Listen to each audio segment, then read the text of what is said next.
பெரியாழ்வார் திருமொழியில் 2ஆம் பத்து 1ஆம் திருமொழி 4ஆம் பாசுரம் பார்க்கலாம். இருட்டில் பிறந்து போய் ஏழை வல் ஆயர் மருட்டை தவிர்ப்பித்து மண் கஞ்சன் மாள புரட்டி அந்நாள் எங்கள் பூம்பட்டு கொண்ட அரட்டன் வந்து அப்பூச்சி காட்டுகின்றான், அம்மனே அப்பூச்சி காட்டுகின்றான். இப்போ இதுக்குள்ள அர்த்தம் பார்க்கலாம். கம்சனை கண்ணன் எப்படி பயமுறுத்தினார் தெரியுமா? நட்ட நடு நிசியில், அப்படின்னா ராத்திரி 12 மணிக்கு இருட்டு இல்லையா, அந்த இருட்டான சமயத்தில் இருட்டான சிறைச்சாலையில் இருட்டு போல கருப்பு குழந்தைய அவதரித்தாரான் கண்ணன். பிறந்த உடனே என்ன பண்ணார்? மதுராவிலிருந்து ஆயர்பாடிக்கு போயிட்டார். ஏழைகளான வலிமை மிக்க ஆயர்கள். ஏழைனா என்ன? பணத்தில் இல்லை, ஞானத்தால் மட்டும் சொல்ல முடியாது.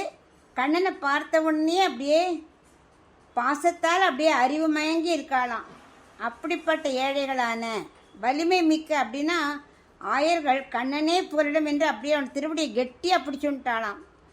அப்படிப்பட்ட வலிமை மிக்க ஆயர்கள் கண்ணன் மேல் உள்ள பாசத்தால் கம்சன் அழிக்க என்ன பண்ண, அவளே வேலோடு கிளம்பிட்டாளாம். அவர்களை கண்ணன் என்ன பண்ணார்? தடுத்துட்டார். பயப்பட வேண்டாம், அது நானே பண்ணிடுவேன் அப்படின்னு அவள் சமாதானப்படுத்தினாராம். எப்படி? நான் மூட்டை பூச்சி நசுக்கிற மாதிரி நசுக்கிடுவேன், நீங்கள் எதுக்கெல்லாம் கவலைப்படாதீங்க, நான் ஏன் தெரியுமா இங்கே இருக்கேன், கொஞ்ச காலம் இப்படி உங்களோட விளையாடி அவங்களுக்கெல்லாம் அனுகிரகம் செய்யத்தான் இங்கே நான் வந்திருக்கேன் அப்படின்னாராம். சொன்னபடியே கல் நெஞ்சம் கொண்ட கம்சன் அழியும்படி என்ன பண்ணார்? கம்சனை புரட்டி எடுத்துட்டார் கண்ணன். அப்படிப்பட்ட கண்ணன் ஒரு நாளைக்கு என்ன பண்ணார்? ஆயர்குள்ள பெண்கள் இருக்காளே, அவெல்லாம் குளிக்க போகும்போது அழகிய பட்டாடை எடுத்துன்னு போனாலே, அதை கண்ணன் என்ன பண்ணார்? எடுத்துட்டு அப்படியே மரத்து மேலே போய் அமர்ந்துட்டார் இல்லையா. அதை பெரியாழ்வார் யசோதை இந்த இடத்திற்கு தானே கொஞ்சம் கோபியராக மாறிட்டாளாம்.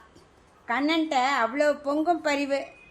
இப்படி அனுபவித்து இந்த வரியை பகவான் பெரியாழ்வார் யசோதை பாடியிருக்கா. திருவாய்மொழி பிள்ளை சொல்கிறார், பெரியாழ்வார் யசோதை கண்ணன்ட்ட கோபியர்களுக்காக ஆடையில் தரும்படி கேட்டாராம்.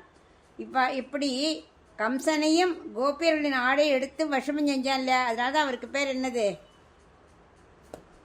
அரட்டன்கிறார். ஒவ்வொன்றிலையும் ஒவ்வொரு வார்த்தை போடுறார். இதில் அரட்டனா விஷமக்காரன் அர்த்தம். அப்படிப்பட்ட கண்ணன் தன் நண்பர்களை பயமுறுத்த அப்பூச்சி காட்டுகின்றான். சங்கு சக்கரம் எடுத்து கையை திடும்னு தூக்கின உடனே குழந்தைகளாம் அம்மனே அப்படின்னு பயப்படலாம். அப்படி பயமுறுத்தும்படி அப்பூச்சி காட்டுகின்றான். குறும்புக்கார கண்ணனாச்சே, அதனால பண்ணுறார் அப்படின்னு பெரியாழ்வார் யசோதை சொல்கிறார்.